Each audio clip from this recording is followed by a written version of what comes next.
Assalamualaikum warahmatullahi wabarakatuh. Perkenalkan, saya Bagas Sandria dari Manajemen Pendidikan Islam.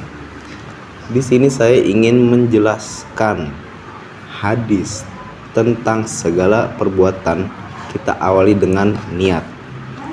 Sebelum saya masuk ke materi pembahasan, alangkah baiknya kita membaca Al-Fatihah dulu untuk membuka pelajaran yang saya akan jelaskan.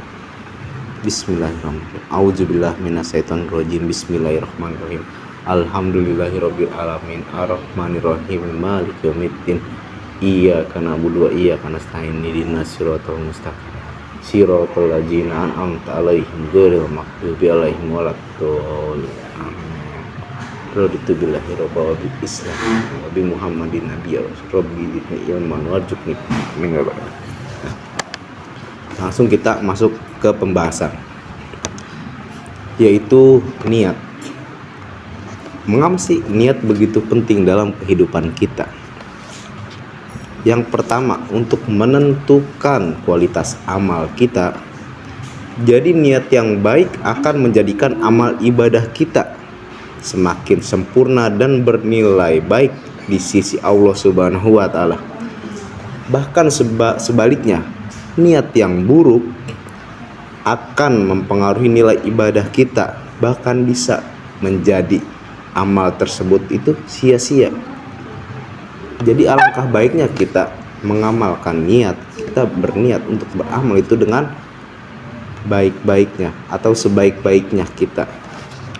Yang kedua, ada pembimbing tindakan. Niat yang jelas akan menjadi pedoman dalam melakukan sesuatu amal. Atau dengan niat yang baik, kita akan terdorong untuk melakukan yang terbaik dalam setiap perbuatan. Jadi tuh perbuatan kita dan niat itu harus sebanding atau harus satu tujuan. Misalkan niat kita baik, perbuatan kita harus juga baik. Jangan sampai niat kita nggak baik dan perbuatan kita juga nggak baik, itu nggak bagus. Yang ketiga, ada pintu kebaikan. Jadi segala sesuatu yang kita awali dengan niat yang tulus itu akan membuka pintu hati kita sebagai kebaikan dalam setiap perbuatan. Jadi ada beberapa contoh penerapan niat di dalam kehidupan kita sehari-hari. Yang pertama, ada sholat. Niat sholat sudah pasti kita awali dengan niat. Sholat fardu atau sunnah dengan niat yang ikhlas karena Allah Subhanahu wa Ta'ala. Kita sholat, kita awali dengan niat. Niat kita harus kepada Allah Subhanahu wa Ta'ala, bukan karena niat kita mau dilihat orang sholat, mau dilihat orang rajin. Niat kita jangan begitu. Niat kita harus ikhlas kepada Allah Subhanahu wa Ta'ala. Itu dalam kita untuk ibadah sholat. Yang kedua, ada puasa. Niat puasa Ramadan karena iman dan mengharapkan pahala dari Allah Subhanahu wa Ta'ala. Jadi niat kita untuk mendapatkan pahala dan mendapatkan nikmat dari Allah Subhanahu wa Ta'ala. Sebagai seorang muslim, kita harus berpuasa. Bagaimana kita niat melakukan puasa tersebut? Gimana niatnya? Saya contohkan. Nawaitu soma godin an ada ifar di sari Ramadan hadihi sanati lillahi ta'ala. Saya niat puasa besok karena Allah Subhanahu wa Ta'ala. Di puasa tersebut kita niatkan kepada Allah Subhanahu wa Ta'ala. Dan yang ketiga, ada sedekah. Niat sedekah karena Allah Subhanahu wa Ta'ala, bukan karena ria atau ingin dipuji. Jangan seperti itu ya teman-teman. Jadi kita harus niatkan sedekah itu karena Allah Subhanahu wa Ta'ala. Jadi gini, misalkan kita udah punya niat sedekah sama Allah Subhanahu wa Ta'ala, kita udah niatkan dalam hati kita bahwa kita ingin sedekah. Kita contohnya seperti orang yang minta-minta di pom bensin. Kan biasanya kita kalau lagi ngisi bensin ada orang yang minta-minta untuk untuk anak yatim piatu. Nah, di dalam kita mengantri untuk mengisi bensin, kita melihat ada orang yang sedang meminta amal atau meminta sedekah.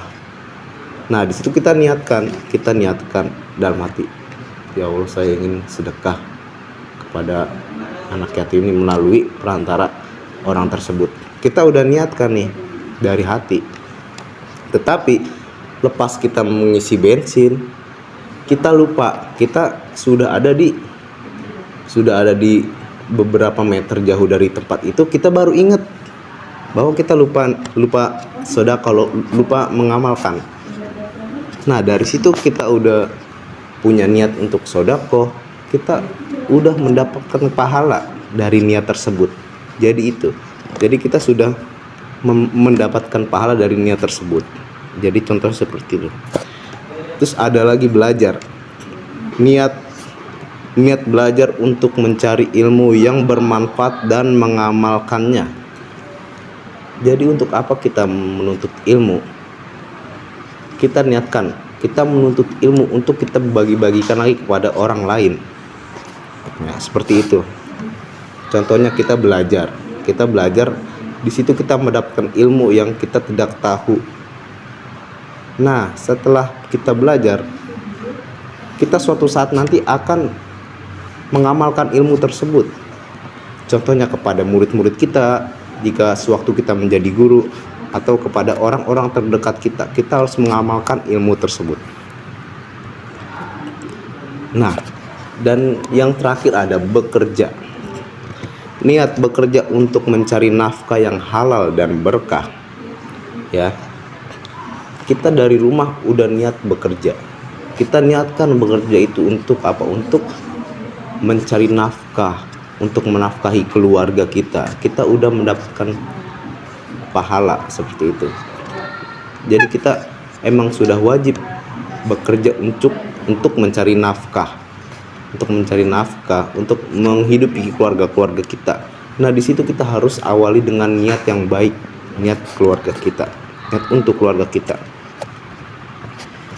Jadi kita dalam mempunyai niat yang baik itu kita harus ikhlas.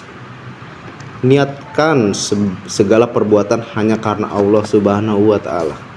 Kita harus mengikhlaskan niat tersebut, walaupun kita enggak mendapatkan apa-apa contohnya, tapi kita mendapatkan ridho apa? Mendapatkan ridho dari Allah Subhanahu wa Ta'ala. Jadi seperti itu. Terus niat kita harus jelas. Tentukan tujuan yang ingin dicapai dengan jelas. Niatkan tujuan yang dicapai dengan jelas. Kita harus meniatkan tujuan tersebut dengan perbuatan kita. Kita harus jalankan kegiatan tersebut dengan jelas. Dan niat kita dapat berubah. Niat bisa berubah seiring berjalannya waktu, maka perbaharui niat kita agar selalu baik. Jadi seperti itu. Yang terakhir ada niat kita dapat berubah. Niat kita bisa berubah seiring berjalannya waktu. Maka dari itu kita harus apa? Kita harus perbaharui niat kita. Niat kita yang sesuai. Jadi perbuatan itu yang kita lakukan terkadang tidak sesuai dengan apa yang kita pikirkan. Jadi misalkan kalau ada orang-orang yang tergoyah hatinya atau pikirannya, maka dari niat baik bisa menjadi niat buruk selagi ada kesempatan yang dia dapat. Jadi seperti itu. Jadi segala perbuatan yang berubah-ubah, kita harus selalu perbarui niatan kita yang baik untuk Allah Subhanahu wa Ta'ala. Jadi seperti itu. Jadi kesimpulannya adalah niat adalah kunci utama dalam setiap amal ibadah kita. Dengan niat kita yang baik, kita dapat meraih pahala yang besar dari ridho Allah Subhanahu wa Ta'ala. Oleh karena itu, pentingnya bagi kita untuk selalu memperhatikan niat dalam setiap perbuatan yang kita lakukan. Jadi contoh seperti itu, kita harus ikhlas, kita harus niatkan kita untuk mendapatkan apa? Mendapatkan ridho Allah Subhanahu wa Ta'ala. Ya, jadi seperti mohon itu saja yang bisa saya sampaikan. Sebelum saya menutup materi ini, alangkah baiknya kita membaca kafaratul majelis. Bismillahirrahmanirrahim. Subhanaka Allahumma wa bihamdika asyhadu alla ilaha illa anta astaghfiruka wa atubu ilaihi. Ya, sekian dari saya atas penjelasan hadis tentang niat. Innama amalu binniyat. Segala sesuatu yang kita lakukan itu diawali dengan niat yang baik. Ya, selebihnya saya mohon maaf. Wabillahi taufiq wal hidayah. Wassalamualaikum warahmatullahi wabarakatuh.